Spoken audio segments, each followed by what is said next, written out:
abran sus Biblias en la tercera carta que escribió el apóstol San Juan. Tercera carta de Juan. Y con esto voy a iniciar una serie de prédicas basados en esta carta. Es cortita, ¿no? Pero vamos a sacarle el jugo a las cosas que nos dice este hombre a través de estas líneas. La voy a leer porque es corta y nos va a enfocar la atención. Verso 1 es un solo capítulo. Perdón. Verso 1 dice: el anciano a Gayo, el amado, a quien amo en la verdad. Amado, yo deseo que tú seas prosperado en todas las cosas y que tengas salud, así como prospera tu alma. Pues mucho me regocijé cuando vinieron los hermanos y dieron testimonio de tu verdad, de cómo andas en la verdad. No tengo yo mayor gozo que este, el oír que mis hijos andan en la verdad. Amado, fiel te conduces cuando prestas algún servicio a los hermanos, especialmente a los desconocidos, los cuales han dado ante la iglesia testimonio de tu amor. Y harás bien en encaminarlos como es digno de su servicio a Dios, para que continúen su viaje. Porque ellos salieron por amor del nombre de Él, sin aceptar nada de los gentiles. Nosotros, pues, debemos acoger a tales personas para que cooperemos con la verdad. Yo he escrito a la iglesia, pero Diótrefes, al cual le gusta tener el primer lugar entre ellos, no nos recibe. Por esta causa, si yo fuere, recordaré las obras que hace parloteando con palabras malignas contra nosotros. Y no contento con estas cosas, no recibe a los hermanos, y a los que quieren recibirlos se lo prohíbe y los expulsa de la iglesia. Amado, no imites lo malo, sino lo bueno. El que hace lo bueno es de Dios, pero el que hace lo malo no ha visto a Dios. Todos dan testimonio de Demetrio y aún la verdad misma, y también nosotros damos testimonio. Y vosotros sabéis que nuestro testimonio es verdadero. Yo tenía muchas cosas que escribirte, pero no quiero escribírtelas con tinta y pluma, porque espero verte en breve y hablaremos cara a cara. La paz sea contigo. Los amigos te saludan. Saluda tú a los amigos, a cada uno en particular. Señor, gracias por haber preservado esta hermosa carta, y ahora te rogamos que lo que vamos a extraer de ella nos edifiquen y nos ayuden a vivir según las demandas tuyas. Te lo pedimos en el nombre de Cristo Jesús. Amén. En esta carta simple hasta cierto punto, porque no es tan simple después de todo cuando la estudiamos, pero aparecen ahí cuatro personajes centrales. Uno es el autor, que se identifica como el anciano, ahí en el verso 1. Después aparece Gayo, que es el destinatario de la carta. Después aparece un tal Diótrefes, un hombre no muy bueno que digamos, en el verso 9. Y luego en el versículo 12 aparece Demetrio. Entonces, esos son los personajes centrales. Y tenemos otros que son periféricos. Los hermanos que daban testimonio de Gayo, los misioneros que eran ambulantes y aquellos que formaban parte de la congregación de este Diótrefes que eran expulsados. Así que hay un contingente de personas que están incluidos en esta carta. Vuelvo a repetir, 4 personajes que son centrales, empezando con el autor, y luego otros que ya son de menor importancia. Juan es el que escribió esta carta, aunque ustedes se dan cuenta que no aparece el nombre de él, excepto en el título, que no aparece en la carta, ¿no? Tercera de Juan. Se ha levantado un debate a través de los tiempos acerca de la autoría Algunos han estimado que esta carta no es escrita por Juan, debido a que no tiene exactamente el mismo estilo literario que el Evangelio y la primera carta de Juan, que sí es, se la adjudican al apóstol amado. Yo honestamente estudié todas las teorías y he leído hasta el hartazgo las tres cartas. Y no estoy de acuerdo con esa postura. Les voy a dar mi opinión acerca del porqué. En primer lugar, en cuanto a la afinidad literaria de las tres cartas, hay que tener en cuenta, yo creo que muchas veces los hermeneutas son un poco rígidos en cuanto a la conexión literaria. Déjenme que se los dé con un ejemplo, esto para que me entiendan lo que estoy tratando de decirles. Si yo escribo una carta y se la envío a un grupo de personas y el propósito de la carta es dar una serie de consejos teológicos, voy a usar un estilo literario. A veces voy a usar términos un poco académicos, también depende del tipo de personas que conforman a los destinatarios de esa carta o de ese tratado. Y en fin, voy a dar una serie de indicaciones y hay un cierto modelo donde voy a tratar de probar una tesis o un punto. Pero si yo les escribo una carta a una persona de ustedes, no sé, el hermano David, por ejemplo, ¿no es cierto? Y le mando una carta personal elogiando, el trabajo que está haciendo en la enseñanza de escuela dominical, ¿no? En los maestros, va a ser otro tipo de escritura. Lo mismo sucede si le estamos escribiendo a un cuerpo de académicos. Vamos a usar un lenguaje alto, sofisticado, académico, porque se tiene que ajustar a las circunstancias. Y si escribimos un email a un hermano de la iglesia preguntándole si va a venir a comer el fin de semana y tenemos un intercambio de palabras, de más está decir que no vamos a hablar en términos académicos. ¿Cuánta complicación tiene que haber para decirle venite a comer un asado el fin de semana? ¿Se dan cuenta? Así que hay que tener un poquito de cuidado cuando adjudicamos a las cartas un sentido literario demasiado rígido y no damos lugar a que el escritor, según las circunstancias, escriba de una manera un tanto diferente. Creo que este es el caso. Cuando comparamos la tercera de Juan con la primera de Juan, sí, son distintas hasta cierto punto, pero otra vez, la razón o el propósito del por qué se escriben las dos cartas es distinto, así que amerita entonces un estilo un poco diferente. La segunda cosa y con esto lo dejo, es simplemente hay mucho para hablar de este asunto, pero no me quiero entretener ahora hablando de estilos literarios acá. Esto no es una clase de academia.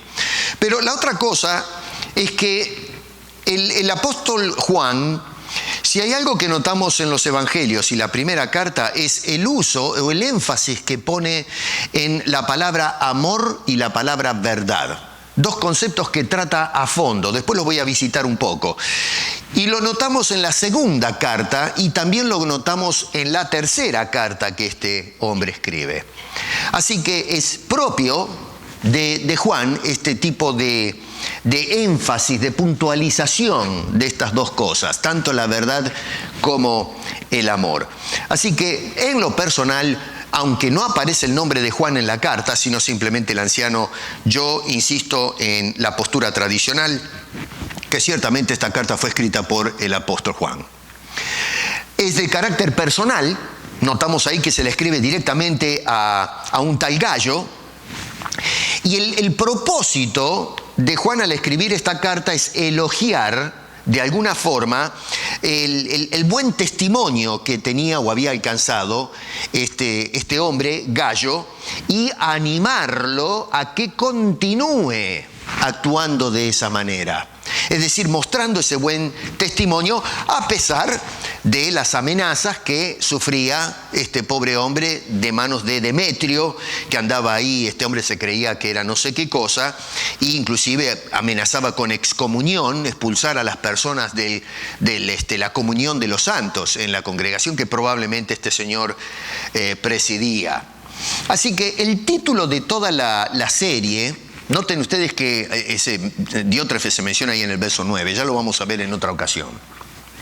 Estoy titulando toda esta serie basado en la carta, en el tema de lo que expone Juan, una vida de buen testimonio. Si preguntamos, ¿a dónde apunta Juan? Bueno, una vida de buen testimonio. El título de esta predicación, este es el título de la serie, el título del sermón de esta mañana es Amor, Verdad y Oración como manifiesto de vida. Y una vida, hermano querido, de buen testimonio, esto es algo fundamental, debe seguir la verdad como manifiesto de vida. Y esto es tan importante en el tiempo en que estamos viviendo, no solamente porque la sociedad humana está dándole más crédito a la mentira que a la verdad. Es más, no solamente le damos el crédito a la mentira, pero la verdad es que consideramos que la mentira es, somos un poco pragmáticos en esto. Puede tener cierto uso y la explotamos al máximo. Y lo vemos en la política, en el comercio, en fin, en todo. Mentimos cuando se hacen cuando vamos a buscar trabajo, si hacemos el resumen, ¿no es cierto?, de nuestras experiencias laborales. En fin, le metemos un montón de cosas. Ya mencioné en otra ocasión el escándalo que hay en Estados Unidos, donde se cobraban dineros para, de alguna forma, que se le adjudique la entrada a algunas universidades a personas que no merecían estar ahí, mintieron, estafaron y defraudaron. Bueno, eso es una cosa común. Muchos dicen, ¿y qué tiene de malo todo eso? Bueno, vivimos en una sociedad en donde la mentira es viable. Es una tragedia, ¿eh? Para mí es un colapso de la civilización esto. Pero el problema está también que en la iglesia se usa la mentira para justificar un montón de cosas. La cantidad de predicaciones mentirosas que escuchamos hoy es una cosa, pero alarmante. Y no solamente eso, pero los cristianos mentimos, decimos mentiras. Y mentimos desde los púlpitos, mentimos abajo de los púlpitos. Estamos siendo un pueblo que en lugar de abrazar la verdad, mentimos. Y no solamente mentimos con la boca, mentimos también con nuestras acciones, con nuestros hechos. Vuelvo a repetir, un cristiano de buen testimonio es una persona que tiene la verdad como manifiesto de vida. ¿Y por qué digo manifiesto? Bueno, porque sencillamente se hace evidente, se puede apreciar con toda claridad que la verdad está metida en nosotros, que ese es nuestro testimonio, nuestro buen testimonio delante de los hombres y de la sociedad. Y aún entre los creyentes que, en fin, son hermanos o hermanas mías en la fe. Así que un testimonio que no se hace evidente no es un buen testimonio. Es un mal testimonio. Y los cristianos tenemos que dar cuenta, tenemos que manifestar un buen testimonio con los cristianos y con la sociedad entera.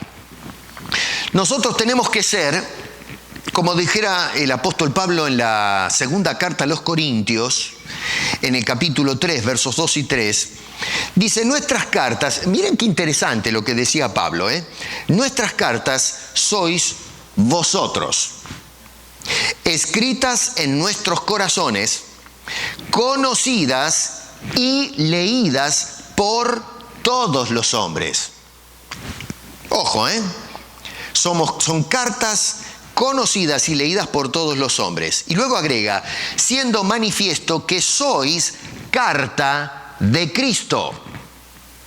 Y agrega, expedida por nosotros, escrita no con tinta, sino con el Espíritu del Dios vivo, no en tablas de piedra, sino en tablas de carne del corazón.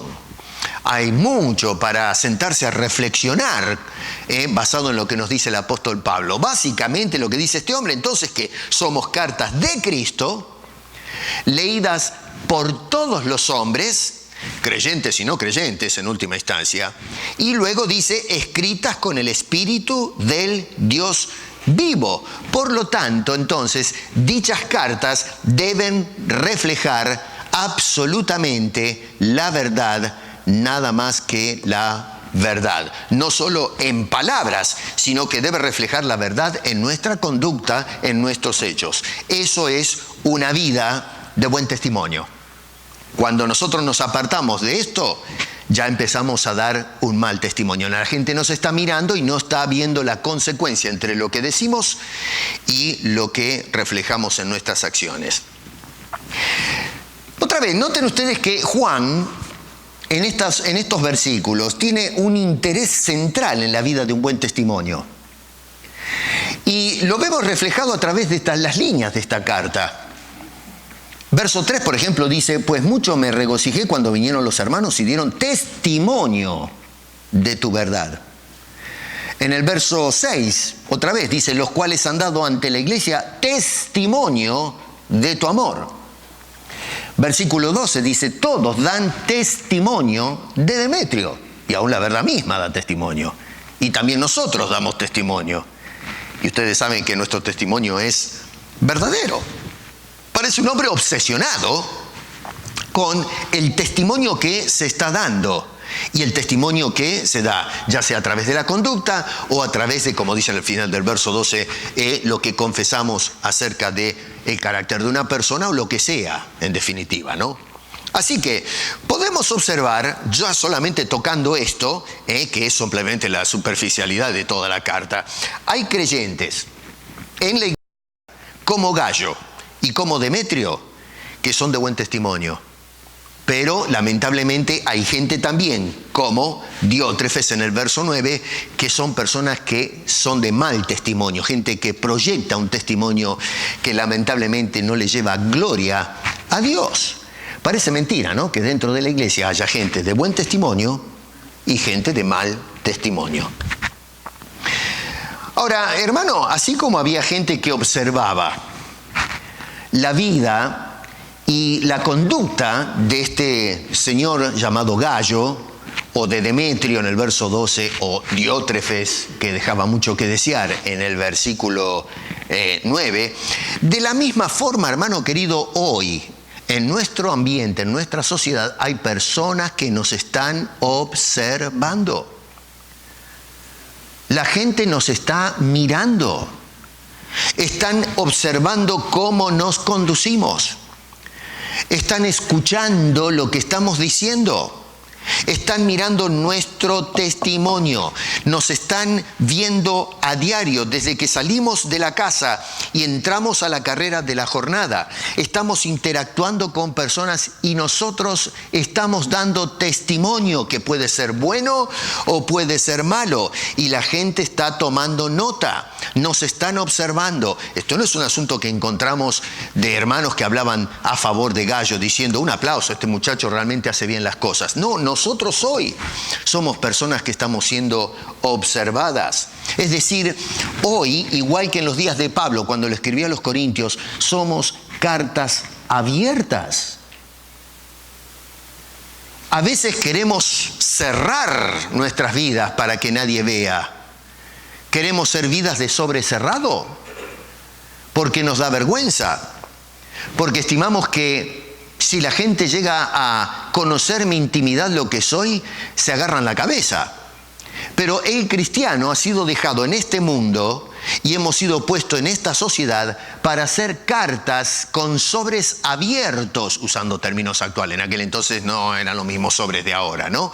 Pero usted me entiende la idea, somos cartas abiertas para que la gente lea lo que llevamos dentro. Y entonces la pregunta es: ¿qué lee la gente cuando nos observa? Cuando vas a trabajar, cuando van a la escuela, a veces cuando vamos a la iglesia. Otra vez, miren lo que pasa con este Diótrefes. ¿Qué opinión tiene la gente de nosotros? ¿Qué testimonio dan de nosotros? ¿Qué dicen de nosotros? Ahora, una vida de buen testimonio es una vida que tiene en cuenta a Dios en todo. No en algunas cosas, no mucho menos el domingo solamente cuando venimos a la iglesia. No, tenemos a Dios en cuenta en todo. Y ¿saben una cosa? Cuando nosotros tenemos en cuenta a Dios en todo, la gente lo nota. Dice, hay algo en esa persona que es diferente. Vuelvo a repetir, somos cartas que exponen la realidad de nuestra vida en Cristo Jesús. Y si bien es cierto que en esta carta no menciona en ningún lugar el nombre de Cristo, no lo van a encontrar, o el nombre o el Espíritu Santo. Sin embargo, Juan, el apóstol, que por cierto vivió, ¿no es cierto?, y comió y estuvo al lado de Jesús, nos habla, sin embargo, está centralizado en la divinidad, en Dios mismo. Y noten ustedes cómo lo tiene en cuenta. Número 1, verso 6, nos habla de la dignidad del servicio a Dios. Miren ustedes, síganme con sus Biblias. La dignidad del servicio a Dios. Dice allí, harás bien en encaminar a Gayo como es digno de su servicio a Dios, a los misioneros. Número 2, verso 7, nos habla del actuar en nombre de Dios. Dice, salieron por amor del nombre de Él, de Dios. Y número 3, la actual filiación. Dios es nuestro Padre, nosotros somos nuestros hijos. Versículo 11 dice, no imites lo malo, sino lo bueno. El que hace lo bueno es de Dios. Estamos afiliados, estamos ligados. Él es nuestro soberano Dios. 3 palabras interesantísimas ligadas al buen testimonio en relación a Dios. Número 1, dignidad. Número 2, actuación. Número 3, filiación. Para nosotros ser personas de buen testimonio, que la gente pueda observarnos y puedan decir, este sí, realmente vive en las cosas de Dios. Debemos mostrar la dignidad de nuestro servicio a Dios. Mostrar en nuestro accionar, ¿no es cierto?, actuar en nombre de Dios. Y tal vez también hacer conocer que estamos afiliados a ese Dios por redención. Él es nuestro Padre Celestial. Así que nuestro testimonio debe, por lo menos, considerar 3 cosas en relación a Dios. 1, tenemos que servir a Dios. Eso es lo que hacían estas personas. Servir a Dios. Número 2, el servicio en nombre de Dios. Y número 3, afiliados a Dios, ligados a Dios. Dios es nuestro bendito Padre. Hermano, una vida que no se proyecta de esta manera no va a estar jamás en condiciones de dar un buen testimonio delante de la sociedad, incluso ante sus hermanos. Esto es serio, porque ¿para qué estamos en el mundo? Para dar testimonio de la fe, no solamente hablada, pero tenemos que mostrar la realidad de la regeneración siendo nosotros o mostrándole a la gente que soy una nueva criatura, que Dios ha regenerado mi vida en Cristo Jesús. Vamos a mirar un poquito a estos personajes. Hoy me voy a centrar solamente en el anciano. Otra vez en Juan, ¿no? Después vamos a mirar la semana que viene a Gallo y vamos a visitar a estos personajes. Pero hoy vamos a concentrarnos en este señor que es el autor de la carta. Es el anciano, igual que, fíjense en ustedes, me imagino que todos tienen la Biblia abierta, y en la segunda carta de Juan, en el capítulo 1, verso 1, es un solo capítulo también, se identifica como el anciano. ¿Lo ven ustedes? Se presenta de la misma manera. Y la pregunta es, ¿a qué conclusión arriba este hombre? Y bueno, lo que hace es, otra vez, escribirle a Gallo para animarlo a que siga constante dando ese buen testimonio precioso que él estaba dando. Y debemos tomar algunos detalles que son interesantes acá, porque para tener una vida de buen testimonio, y acá no quiero forzar mucho la exégesis o la interpretación, porque a fin de cuentas es una carta personal, no es, en fin, una serie de mandatos que hace Juan a la iglesia en general. Pero otra vez, siendo que está hablando Juan, que es el apóstol de Jesucristo, y entendemos bíblicamente que toda la escritura es inspirada por Dios, podemos sacar algunos consejos, basado en los consejos y en el elogio que hace Juan a este hombre, que podemos hacerlo extensivo y aplicarlo a nosotros también. Y bueno, una vida de buen testimonio, para tener esa vida de buen testimonio, ser cartas abiertas y no que se cierren por vergüenza, tenemos que tener por lo menos 3 cosas importantes que vemos acá. Por ejemplo, número 1, considerar nuestros sentimientos. En el capítulo 1, verso 1, el anciano a Gallo, el amado, a quien amo en la verdad. Si hay algo que, muestra el testimonio del anciano, es un hombre que ama, un hombre de buenos sentimientos. Ya no estamos hablando de Gallo, estamos hablando del anciano. Para dar un buen testimonio, tenemos que ser personas que manifiesten buenos sentimientos. Tiene que ver con nuestros sentimientos. Número 2, tiene que ver con nuestro referente, la verdad. Y número 3, nuestras oraciones. Así que, en cuanto a nuestros sentimientos, debemos vivir en amor. Versículo 1, eso es lo que muestra el anciano. Número 2, en cuanto a nuestro referente, tiene que ser la verdad. Dice, yo deseo que tú seas prosperado en todas las cosas y que, perdón, estoy hablando en el versículo 1, dice, el amado a quien amo en la verdad.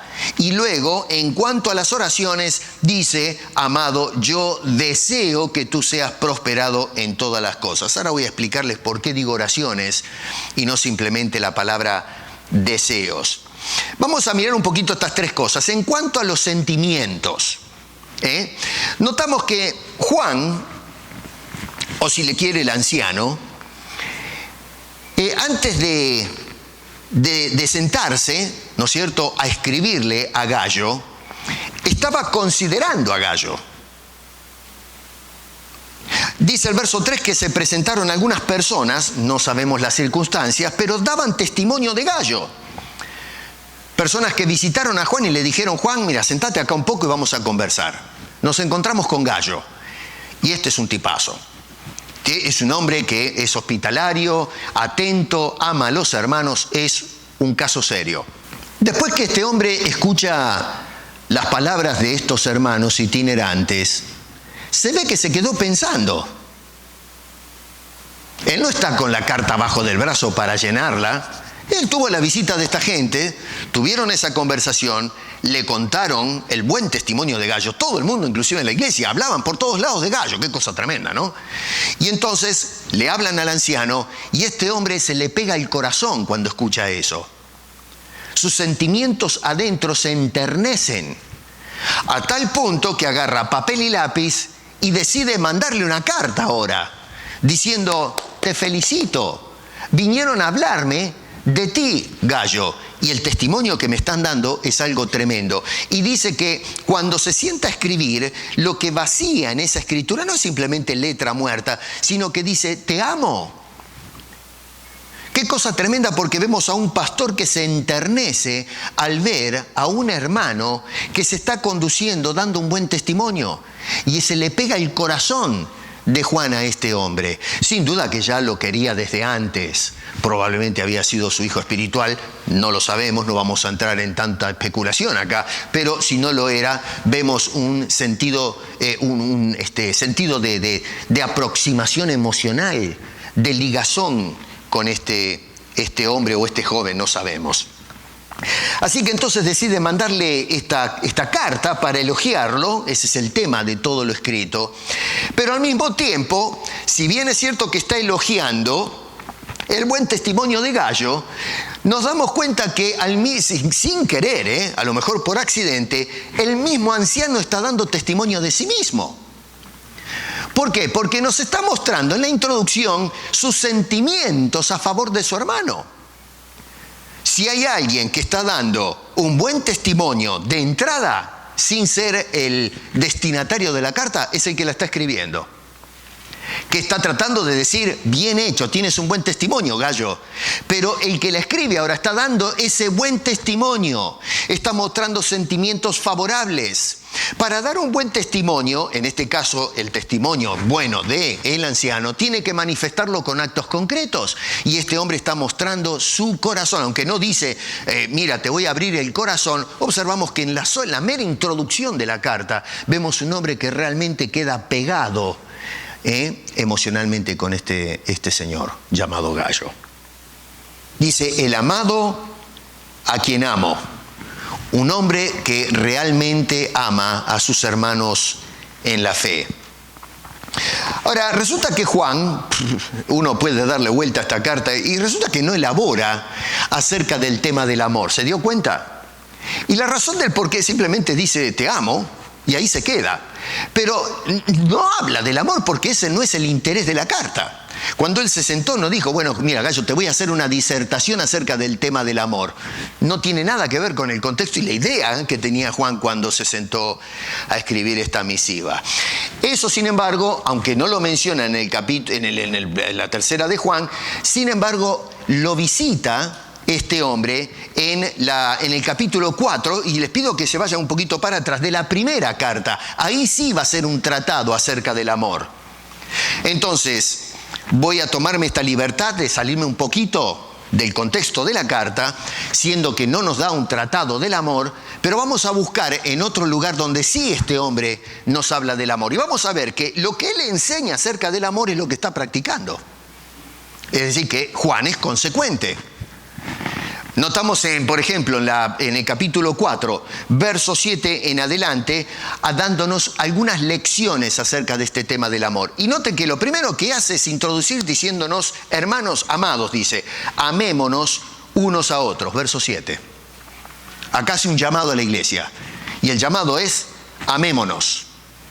Ahora, acá Juan probablemente está haciendo, pienso yo, ecos a las palabras que escuchó de Jesús en su último sermón a los discípulos antes de ir a la muerte. Y Juan es el que registra esas palabras. En el capítulo 13, verso 34, dice, un mandamiento nuevo os doy, que os améis unos a otros, como yo os he amado, que también os améis unos a otros. Así que Juan ahora está escribiendo en la primera carta, capítulo 4, amémonos unos a otros, siguiendo muy quizás los consejos o la ordenanza que les dio el Señor Jesucristo a los discípulos. Es decir, les doy un nuevo mandamiento, que se amen unos a otros. Y entonces Juan, acá en este capítulo 4, nos dice lo siguiente. Número 1, ¿cuál es la fuente de ese amor? Lo vemos en el versículo 7, en la segunda parte. Dice, porque el amor es de Dios. Así que el origen, la fuente, ¿de dónde emana eso? Dice, amémonos unos a otros. Bueno, fenómeno, pero ¿dónde sale ese asunto? El amor es de Dios. Número 2, la demostración de ese amor de Dios. Lo vemos en el versículo 9. Dice, envió a su Hijo al mundo. El mundo no merecía ningún tipo de sentimientos favorables de parte de Dios, pero allá mandó a su Hijo. Y número 3, verso 10, ¿en qué consiste ese amor demostrado de Dios? Dice, Él nos amó y propició por nuestros pecados. Así que tenemos 3 cosas. Dice, amémonos. Bueno, macanudo, ¿cuál es la fuente del amor? ¿Cuál es la demostración de ese amor? Y número 3, ¿en qué consiste ese amor de Dios? Por lo tanto, vuelve otra vez a lo que dijo en el verso 7, en el verso 11. Dice, amados, si Dios nos ha amado así, debemos también nosotros amarnos unos a otros. O sea que cierra toda la idea. Comenzó en el verso 7, la cierra de nuevo en el versículo 11. Y más adelante, en el verso 16, nos dice que debemos permanecer en ese amor. Dice allí, y nosotros hemos conocido y creído el amor que Dios tiene para con nosotros. Dios es amor, y el que permanece en amor, permanece en Dios y Dios en él. Luego, verso 20, también ya lo voy a tocar ahora, pero dice, si alguno dice, yo amo a Dios y aborrece a su hermano, miente. Es mentiroso. Así que nos habla de el amor que emana de Dios, cómo lo demostró, y ahora dice, ustedes que aman a Dios porque Dios los amó a ustedes primeros, permanezcan en ese amor. Así que este hombre nos enseña acerca del amor y lo da, esa enseñanza la da como testimonio de estilo de vida. Y lo vemos reflejado otra vez en la tercera carta cuando dice, al amado a quien amo. Un hombre de buen testimonio. Y lo primero que vemos en esa demostración de buen testimonio es un hombre que ama a su hermano en la fe. Es algo muy lindo esto, ¿eh? ¿Amas a tu hermano?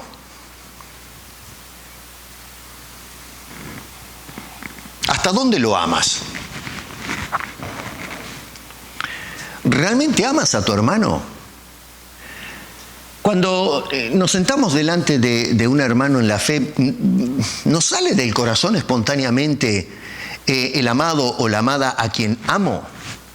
Que no sea simplemente una fórmula que se repite a veces, decimos, hermano, yo te amo. Ok, macanudo, suena bien, suena poético, ¿no? Pero ¿lo sentimos realmente ese amor? Porque por lo que vemos acá, este hombre ciertamente amaba a su hermano. Cuando el mundo o la sociedad nos lee como cartas abiertas, díganme, ¿qué encuentran ahí adentro? Cuando ¿leen la palabra amor en nuestras acciones? O tal vez cuando leen las cartas se encuentran faltas de ortografía. La palabra amor está mal escrita en nosotros. Es decir, cuando la leen no la entienden, es ilegible. No la pueden pescar. Decimos que amamos, pero cuando la gente nos ve hablar y actuar, la verdad es que no se nota. Cuando en realidad, en estas cartas abiertas, la palabra amor tendría que estar escrita con mayúsculas, para que todo el mundo lo vea, para que se haga evidente. Y si hay algo que notamos, aunque no está escrito en mayúsculas en mi Biblia, sin embargo, esto es a quien amo, nos muestra entonces que ciertamente Juan era una carta abierta que mostraba sus sentimientos a favor de este hombre. Amaba a Gayo. Por eso es un hombre que da un buen testimonio. Y lo vemos que Gayo también, y la gente hablaba de este tipo de cosas. Una vida de buen testimonio entonces es la que, hermano querido, manifiesta claramente el amor por tu hermano. Si no se manifiesta claramente, es un testimonio turbio. Es una carta que se lee pero borrosamente, con faltas de ortografía, con una letra muy chueca. Y la idea es que somos cartas de Cristo, escritas por el Espíritu de Dios. Y Dios no trata de hacer las cosas chuecas o turbias, sino de manifestar su gloria a través de nosotros. Somos la luz de Cristo al mundo. Tenemos que mostrar, dar testimonio de esa luz. Y una de las cosas que dan testimonio de que esa luz está en nosotros cuando amamos. Seguimos el ejemplo de nuestro Señor, de Dios que nos amó de tal manera que entregó a Cristo a morir por nosotros, del amor de Cristo que estuvo dispuesto a morir por nosotros y sufrir los horrores terribles de la cruz. Y ahora nosotros debemos hacer exactamente lo mismo. En cuanto a nuestro referente, debe ser la verdad, porque noten que no solamente habla de lo emocional, pero dice a quien amo en la verdad. Si nosotros decimos que amamos a alguien y resulta que no lo amamos, mentimos. Es posible que nosotros amemos en la mentira. ¿Saben cuántos mentirosos hay que tienen amor por su pareja o por algo? Pero eso no quiere decir que porque aman les cambia su carácter de mentiroso a una persona verdadera. Y es por eso que el mentiroso por ahí muestra que ama, pero es un amor egoísta, que se autosirve, que no se sacrifica o no se da por la otra persona. Hoy vivimos en una sociedad que ha abrazado la mentira como una posibilidad de vida y estamos observando los desastres que está haciendo en el hogar, en el trato de los padres con los hijos, en las iglesias. La mentira rompe las relaciones, empezando con Dios y luego con el prójimo. Es algo terrible. Pero bueno, hoy otra vez pensamos que podemos de alguna manera salirnos con la nuestra viviendo en la mentira. Los que mienten pueden amar, pero no pueden amar con el amor bíblico. Los cristianos pueden amar con el amor bíblico, con el amor de Dios. Otra vez, miren cómo lo pone en Primera de Juan, en el capítulo 4, verso 20. Dice, si alguno dice, yo amo a Dios, y aborrece a su hermano, es mentiroso. No, yo no estoy de acuerdo, porque yo amo de verdad a Dios. Y a este no lo puedo ver, ¿no? Es una cosa que me descompone cuando lo veo, pero sin embargo, Dios es otra cosa. Bueno, otra vez, ya dijimos en la escuela dominical, usted puede tener sus ideas, pero lo que dice Juan es dirigido por Dios. Y él dice, si usted dice que ama realmente a Dios y aborrece la criatura de Dios, Usted no ama a Dios. Usted tiene simpatía por Dios a lo mejor. Lo usa a Dios como una excusa para sacar ventajas. Pero realmente no ama a Dios bíblicamente. Si usted ama a Dios bíblicamente y ese amor que usted tiene como fuente de ese amor Dios mismo, entonces usted va a ser movido por el Espíritu de Dios a amar a sus criaturas, a los que son suyos. Ahora, ¿por qué? Dice verso 20, la segunda parte, porque el que no ama a su hermano, a quien ha visto, ¿cómo puede amar a Dios a quien no ha visto? A ver, si no, lo que está diciendo Pablo, acá Juan, acá es, si no puede amar a quien tiene delante suyo, ¿cómo va a amar a aquel que es intangible? A aquel que usted no puede ver ni tocar. Difícilmente que podamos identificarnos con ese otro, que es nuestro Dios, que no lo podemos ver con nuestros ojos. Por eso Juan es consecuente, tiene razón lo que está diciendo este hombre. Así que la verdad, mi hermano querido, no solamente el amor, pero la verdad debe ser nuestro referente para una vida de buen testimonio. La mentira, no solamente hablada, sino también practicada, como vemos en el caso de la primera carta de Juan, en nuestra relación con el hermano. La persona que practica estas cosas, habladas y vividas, no pertenece al pueblo de Dios. A lo mejor es religioso, va a la iglesia, pero no pertenece al pueblo de Dios. No le ha nacido la fe a esta persona. Pilato, cuando le presentaron a Jesús, ahí lo sacó de la chusma, ¿no? Del escándalo que había, se lo llevó a un lugar privado. Tenía curiosidad de para él, un reo. No tenía conciencia de quién estaba delante de él. Y este hombre con autoridad lo mete ahí en un lugar, en un cuarto privado, en un patio, y tiene una conversación con Jesús. Dice, yo soy la verdad, digo la verdad. Y Pilato se quedó mirándolo y dice, ¿y qué es la verdad? ¿De qué me estás hablando? ¿Qué es la verdad? Y es interesante, todo para dar un estudio acerca de esto, pero a mi entender, pareciera como que si este hombre, el concepto que tenía de la verdad era relativo. Era un relativista. ¿Qué es la verdad? ¿Quién? La verdad es lo que yo digo que es la verdad. Pero que alguien establezca el principio de la verdad como el principio supremo, es relativo eso. Por eso este hombre, cuando analiza la cosa, dice, ¿de qué me estás hablando? ¿Qué es la verdad? Yo soy Roma.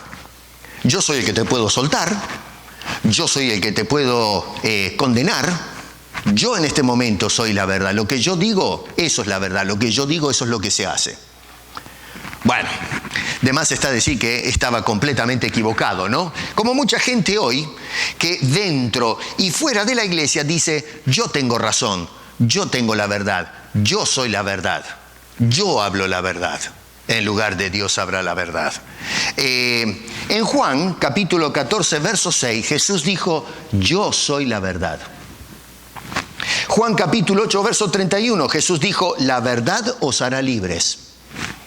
Juan 14, 26 dijo, yo os enviaré el Espíritu de verdad. Él os guiará a toda verdad. El apóstol Pablo después, unas décadas después, en Efesios capítulo 4, dice, desechando la mentira, hablad verdad cada uno con su prójimo, porque somos los miembros los unos de los otros. Irónicamente, el apóstol Pablo escribe a los romanos y va a introducir la carta con una idea diciendo, porque la ira de Dios se revela desde el cielo contra toda impiedad e injusticia de los hombres que con injusticia detienen o restringen la verdad. La Escritura dice esas cosas. Pone el énfasis en esta realidad de la verdad. En segundo, noten ustedes otra vez lo que dice, no la tercera, sino la segunda carta de Juan, ahí al lado de la que tienen abierta. Juan nos da cierta orientación acerca de este tema. En el verso 5, hablando a la señora elegida, le dice, te ruego, no como escribiéndote un nuevo mandamiento, sino que hemos tenido desde el principio, que nos amemos unos a otros. Así que dice, te ruego que nos amemos unos a otros. Y en el verso 6 dice que andemos según sus mandamientos. ¿Y cuál es eso? Que andemos en amor. Ahora, en 2 de Juan, en el versículo 1, debemos amar en la verdad. Fíjate bien ahí, verso 1, a la anciana, a la señora elegida y a sus hijos, a quienes amo en la verdad. No solamente a Gallo, pero a esta gente también. Juan enseñaba la doctrina esta del amor y la verdad y lo practica, lo enseña a otros. Dice entonces que debemos amar en la verdad. Segundo, fíjate, versículo 2 en la primera parte, debemos permanecer en la verdad. Esto lo estoy sacando por deducción, ¿no es cierto?, a lo que se está diciendo allí, ¿eh? Dice otra vez, a causa de la verdad que permanece en nosotros. Y número 3, debemos entender que esa verdad es eterna. No un asunto temporal o del momento. Verso 2 en la segunda parte dice, y estará esa verdad para siempre con nosotros. La verdad, hermano querido, no está supeditada a cambios o interpretaciones banales. ¿Se dan cuenta? En cosas livianas, superficiales, insignificantes. La verdad no es lo que tú dices. Y no se debe practicar en la forma en que la sociedad dice. Es como el apóstol Juan dice. En 3 de Juan ahora, fíjense en verso 1 otra vez, debemos amar en la verdad. No simplemente amar, sino amar en la verdad. Número 2, debemos testificar la verdad. Verso 3 dice, pues mucho me regocijé cuando vinieron los hermanos y dieron testimonio de tu verdad. Miren, ¿sabe? Este es un asunto delicado hoy. Yo siempre me la agarro con los pastores y predicadores, pseudo pastores y predicadores, porque hay pastores y predicadores buenos, pero estoy hablando de los falsos. A veces me dicen que yo juzgo a la gente. No, yo juzgo a los chantapufis, a los sinvergüenzas, no los hermanos fieles. Esos son mis hermanos y los amo con toda mi alma. Y oro para que el Señor los use, los levante y levante más y podamos predicar el Evangelio. Pero los lobos, no, a los lobos no los amo. Los reprendo en el nombre del Señor. Así que si me juzgan porque juzgo a los lobos, fine, denle juicio nomás. Así que, a veces, hermano querido, cuando tratamos este asunto, ¿no es cierto?, como dice este hombre acá, que debemos, dice otra vez, amados, ¿dónde estoy acá? Me regocijé cuando vinieron los hermanos y dieron testimonio de tu verdad. Y hoy estamos dando testimonio a veces de personas que están mintiendo descaradamente. Yo digo, pero a ver, ¿cómo manejamos el asunto? Si yo aplaudo a un sinvergüenza, que vemos que miente, que roba, que estafa, que no predica el Evangelio, que simplemente predica de sí mismo y para sí mismo, ¿cómo es que yo defiendo y doy testimonio defendiendo a esa persona? ¿Cómo puedo dar testimonio de la verdad si defiendo a un Diótrefes, como aparece en el verso 9? Diótrefes dice que no recibe a los apóstoles, que se hizo dueño de la iglesia. ¿Cómo puede ser que algún creyente de oveja de Diótrefes defienda a este señor que Juan dice es un delincuente? Pero sin embargo se le pegan y dicen, no, momento, vamos a salir con carteles a protestar porque Diótrefes es un gran hombre. Pero, a ver, ¿estamos dando testimonio de la verdad o simplemente estamos dando testimonios de políticas dentro de la iglesia? Otra vez, una persona que da buen testimonio debe testificar de la verdad. Y este hombre lo que está diciendo es que la gente hablaba la verdad acerca de Gallo. Si Gallo hubiese sido un pedazo de sinvergüenza como Diótrefes, los hermanos no hubiesen dicho, Juan, metiste la pata con este. La verdad es un dolor de cabeza, es un delincuente. Y Juan le hubiese escrito, probablemente le hubiese dicho, Nené, ¿qué te enseñé yo a vos? ¿Qué estás haciendo? Esa no es la manera de dar un buen testimonio. Entonces, en lugar de ser una carta de elogio, hubiese sido una carta de tremenda exhortación, como a veces escribe Pablo, ¿no? Cuando le escribe a los Gálatas, ¿quién les enseñó a ustedes a apartarse del Evangelio? Empieza dándoles con un caño. Bueno, con Gallo es todo lo contrario. Debemos testificar la verdad. Cuando hablamos de un hermano, tienes que asegurarte que estás hablando la verdad. Cuando hablamos de una persona que dice, sí, levantó a alguien en el Señor, y resulta que es una mentira, estás dando un falso testimonio. Cuando alguien se sube al púlpito a decir cosas que la Biblia no dice, está dando un falso testimonio. Cuando le decimos a las personas, Cristo cambia, y tú no cambiaste, estás dando un falso testimonio. Cuando dices, Dios me dio y produjo, cuando en realidad tú te buscaste el producir y no fue Dios el que estuvo envuelto, estás dando falso testimonio. Somos mentirosos, no testificamos de la verdad. Número 3, debemos andar en la verdad. Dice el versículo 4, no tengo mayor gozo que esto, el oír que mis hijos andan. No solamente hablan, sino que andan, caminan la verdad. La verdad tiene que ser algo que satura, permea nuestras vidas, la transpiramos en todo lo que hacemos, lo que decimos. No soy una hipocresía, no soy una mentira, soy legítimo, soy genuino. Amo a Dios, amo a mis hermanos, sirvo a Dios, voy detrás de Él. No quiere decir que voy a ser Jesucristo, porque no soy perfecto, pero cuando meto la pata, me sincero y no trato de mostrarme, yo soy el cristiano más cristalino de la tierra. No, estoy diciendo, soy un cristiano que estoy verde, me falta mucho.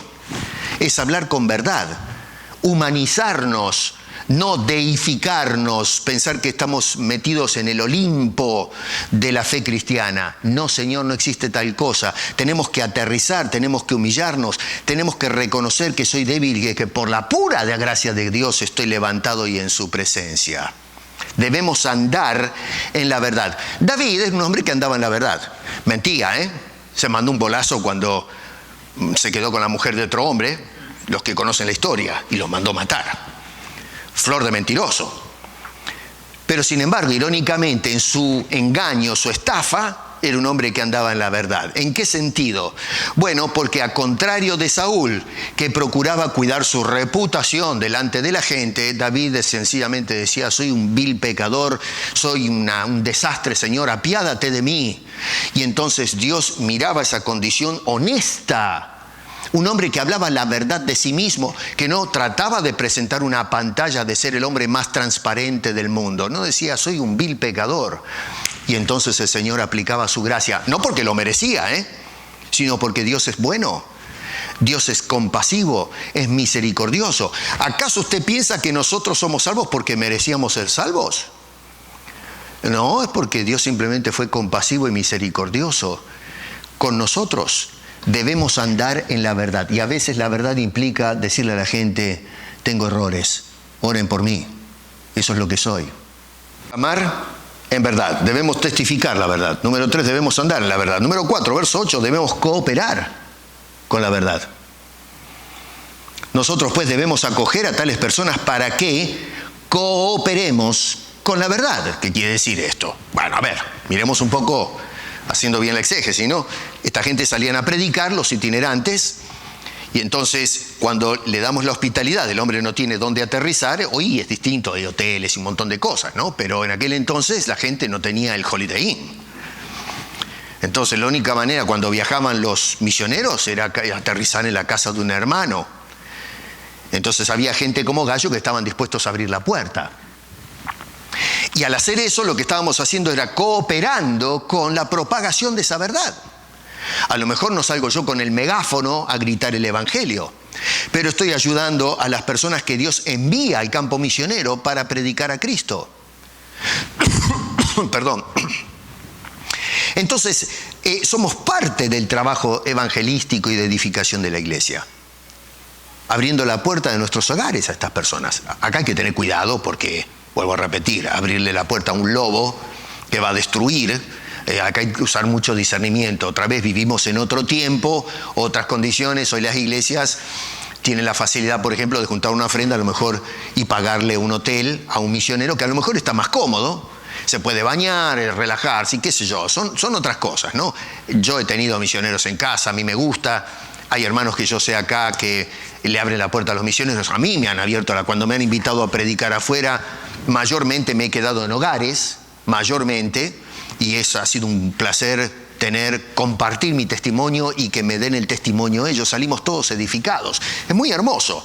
Pero otra vez, la gente coopera, colabora con la propagación de la verdad. Debemos cooperar con la verdad. Nuestro referente. Y número 3, debemos dar buen testimonio en cuanto a nuestras oraciones. Cuando nosotros actuamos en amor y en verdad, entonces tendremos buenos deseos hacia los demás a quienes amamos. Versículo 2 dice, amado, yo deseo que tú seas prosperado en todas las cosas. Cuando amamos y amamos en la verdad, no hay lugar para la envidia, para el odio, los celos, el rencor, la competencia, el desprecio. No, solo hay buenos deseos para el otro. Dice, amado, yo deseo. Porque lo ama, entonces despierta buenas intenciones. La palabra griega acá es muy interesante, que lamentablemente ahora cuando la leemos hacia las corridas, perdemos el sentido de a dónde apunta Juan con lo que dice en el versículo 2 en la primera parte.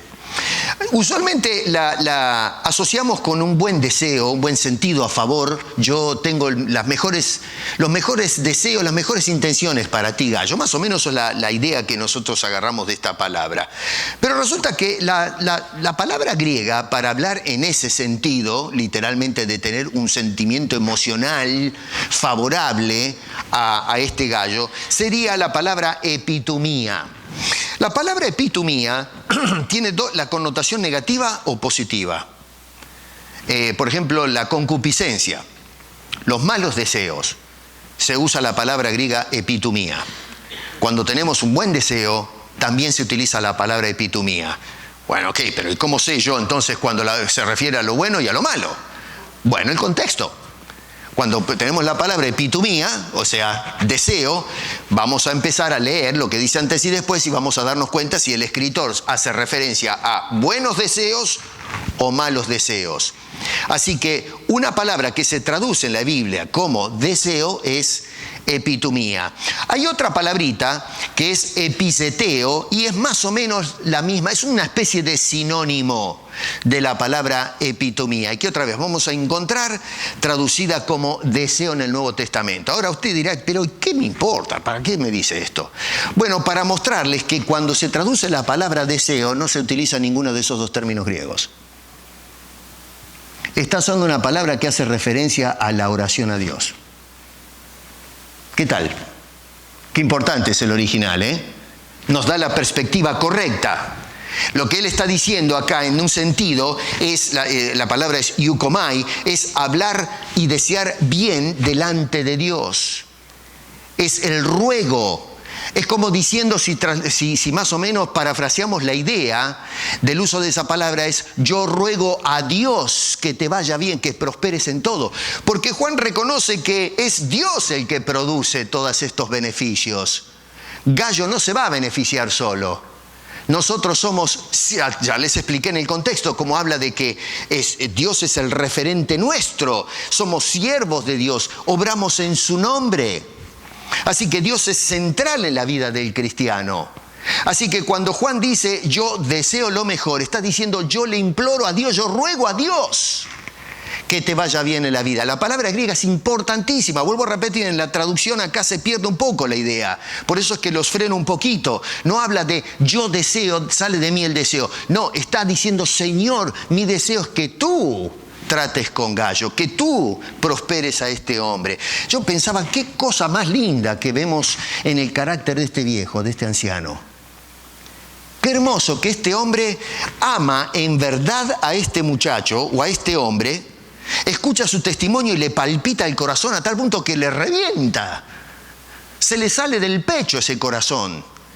Y entonces agarra el papel y el lápiz y dice, yo le tengo que escribir, esto no se me va a quedar acá. Y se sienta a escribirle la carta a Gallo diciendo, sos un caso serio, muchacho, sigue para adelante, alabo a Dios. Es más, le ruego a Dios por la salud, para que Dios te siga prosperando, siga produciendo en ti ese hermoso testimonio que estás dando entre el pueblo de Cristo Jesús. Qué lindo que es esto, ¿eh? Qué falta le hace a la iglesia de Cristo dar ese buen testimonio como nos está mostrando este gran hombre de Dios. Así que el ruego de Juan es que Gayo, número 1, sea prosperado. ¿Lo ven eso? Que seas prosperado. No dice que prosperes, dice que seas prosperado. Atenti con eso, ¿eh? No es tú haz el esfuerzo. No, Dios es el que prospera nuestra carrera. Dice que seas prosperado. La voz es pasiva, es decir, es una acción que se hace o se ejecuta en Gayo. No es la voz activa, en cuyo caso sería Gayo efectuando la acción. No, es Dios obrando en este muchacho. Y el mismo Jesús nos decía, a ver, separados de mí, nada podéis hacer. Si no estamos ligados al Señor, por más esfuerzo que hagamos, no va a suceder absolutamente nada en la vida del cristiano, especialmente cuando se trata de dar un buen testimonio, en el caso de prosperidad. Ahora, la palabra prosperar también tenemos que parar un poquito ahí, porque hoy se ha desvirtuado tanto el tema de la prosperidad, a tal punto que hoy se habla del evangelio de la prosperidad, ¿no es cierto? Si tú traes tu diezmo, traes las ofrendas abultadas, Dios te va a prosperar económicamente. Dios te va a dar una casa grande, te va a dar un auto nuevo, una mujer fenomenal, un marido que es un campeón, millonario, lindo, un actor de Hollywood. O sea que entramos a regatear con Dios. Si tú te acercas a Dios, Dios te va a prosperar en las cosas materiales. No, mi querido, pero Juan acá no tiene eso en mente. No es ese evangelio barato que se predica en la actualidad. Evangelios sin compromiso. Acá se usa la palabra yudó, que quiere decir el buen camino. Prosperar, la palabra significa que ruega a Dios por el buen camino. Otra vez, la traducción a veces falla un poquito. Acuérdense en que Dios no inspiró la Biblia en español. La inspiró el Nuevo Testamento en el idioma de la época, que es el griego. Lo que tenemos acá es una traducción de la lengua original en la que fue inspirado el Nuevo Testamento. Entonces a veces tenemos un poquito de problemas en pegarla. La palabra está bien, prosperar, pero la idea es lo que se nos pierde en la traducción. ¿Me entienden lo que estoy diciendo? No estoy diciendo que tiren la Biblia por la ventana la española porque está mal traducida. No, está bien traducida, pero la idea muchas veces se va perdiendo. Por eso es importante puntualizar estas cosas. Y entonces acá lo que está indicando, entonces este hombre es que él está rogando a Dios para que Dios le dé un camino, un buen camino, un camino próspero. Este muchacho que va trabajando, predicando la verdad en medio de una iglesia donde hay un desalmado como Diótrefes, que hace unos líos bárbaros ahí adentro. Este muchacho, a pesar de todo, vive un testimonio firme, recto, un caso serio. Entonces Juan lo que está haciendo es mostrando una oración a favor de esta persona. No solamente es un hombre que muestra sus sentimientos, muestra su referente, pero es un hombre que ora a favor de su hermano Gayo. Y noten que la oración de Juan no apunta a la prosperidad económica de Gayo. ¿Dónde ve usted eso? No le escribe diciendo, che, mirá, le estoy orando a Dios para que te llene de plata la cuenta del banco. No existe eso ahí. Dice, lo que estoy haciendo es para que Dios te prospere, te dé un buen viaje, una aventura en todas las cosas. Y luego dice, en la salud. Porque si está enfermo y todo estropeado, le va a limitar el trabajo. Pero entonces dice, Señor, te ruego que le prosperes dándole buena salud, buenas piernas en aquel entonces para poder ir para adelante. Hoy, mi querido, cuando van a la iglesia la gente a orar, ¿usted cree que hoy oran diciendo, Señor, te ruego por este hermano que tengo acá al lado mío, que le des la salud esta semana para que pueda salir con ímpetu a predicar el evangelio? ¿Más qué? Señor, olvídate de te ruego, Señor, que me llenes la bolsa de dinero, que me sanes a mí, para estar feliz y contento, así vengo mañana otra vez al templo a alabarte, y cosas por el estilo. Se ve tan piadoso. Vamos, esas son las oraciones egoístas que hacemos en la actualidad. Juan en Efesios decía, después de ponerse toda la armadura de Dios para pelear contra el enemigo, nos da en el versículo 18 del capítulo 6, bueno, ¿cómo uso la armadura de Dios? ¿Sí? Salimos con exorcismos y pavadas por el estilo. Y no leemos lo que dice Pablo, que la armadura de Dios hay que usarla en oración. ¿Y para qué orar? Verso 18 del capítulo 6, corrobórelo después en casa. Bueno, si sigue leyendo, dice, para que se me abra a mí, que el Señor me dé, que se me abra la boca para predicar el Evangelio. Llama a los efesios a orar por Pablo, para que le dé salud y prosperidad en su empresa de ser el misionero del Señor y la palabra de Dios corra. Juan está orando a Dios, deseando que prospere Dios los pasos de este hombre, que le dé salud para que continúe siendo un buen testimonio. Un hombre que predica la palabra de Dios, que practica la hospitalidad. Ese es el corazón de Juan. Un hombre que oraba a favor de su hermano. Entonces, para ir cerrando, acá concluimos a lo menos tres cosas o tres conclusiones para manifestar un buen testimonio. Número 1, nuestros sentimientos. Amor. Amor por tu hermano. Si amas a Dios, has de amar a tu hermano como hizo Juan. Segundo, nuestro referente, la verdad. Dice, amar, te amo en la verdad. Y número 3, nuestras oraciones.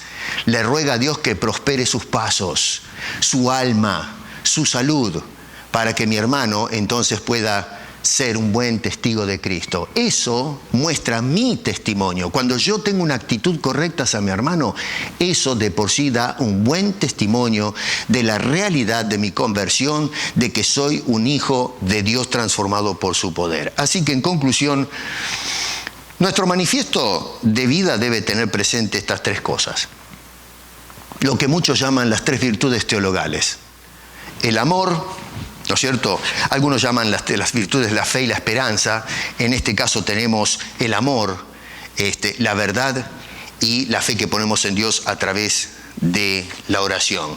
Si nosotros, hermano querido, practicamos estas cosas que vemos en el anciano, cuando está escribiendo, es decir, lo que movió a Juan a escribirle a este gallo, si imitamos esas cosas que podemos sacar de esta carta, del perfil que nos da de Juan, nosotros vamos a dar un buen testimonio. La gente va a decir, esta persona es diferente. Realmente vamos a hacer cartas abiertas, escritas por Cristo, cartas de Cristo, mejor dicho, escritas por Dios, con la tinta del Espíritu Santo. Y entonces la gente va a empezar a tener curiosidad de ver de qué se trata, qué es lo que esta persona tiene que yo no tengo. Y si no conoces todavía esa experiencia, te invito a que vengas a Cristo Jesús, porque Jesús, al morir, nos ofreció el perdón de los pecados y también su presencia en nuestras vidas y, lo que es tan hermoso, nuestra esperanza, la vida eterna. Y de esa manera, mientras esperamos ese día, podemos mostrarle al mundo, como cartas abiertas, la realidad de Cristo en nosotros. Y de esa forma los demás podrán leer y decir, ciertamente acá vemos la letra y tinta del poderoso Dios que transforma las vidas. Hagamos eso esta semana. Vive una vida de buen testimonio. Señor, te damos gracias por tu palabra, la bendición que encontramos cuando nos sentamos a reflexionar en las intenciones y el corazón que movían a los hombres del pasado, como Juan. Extendemos un poco o estiramos la interpretación, pero simplemente sacando el perfil del carácter de Juan. Un hombre que amaba a Gallo, un hombre que amaba en la verdad a Gallo y un hombre que oraba a ti, Señor, a favor de Gallo. Ciertamente el anciano fue un hombre de buen testimonio, y si nosotros aplicamos esas características que vemos en el anciano en nuestras vidas, sin duda que hemos de reflejar lo mismo. Seremos personas de buen testimonio. Gracias, Señor, por tu palabra. Oramos en el nombre de Cristo Jesús. Amén.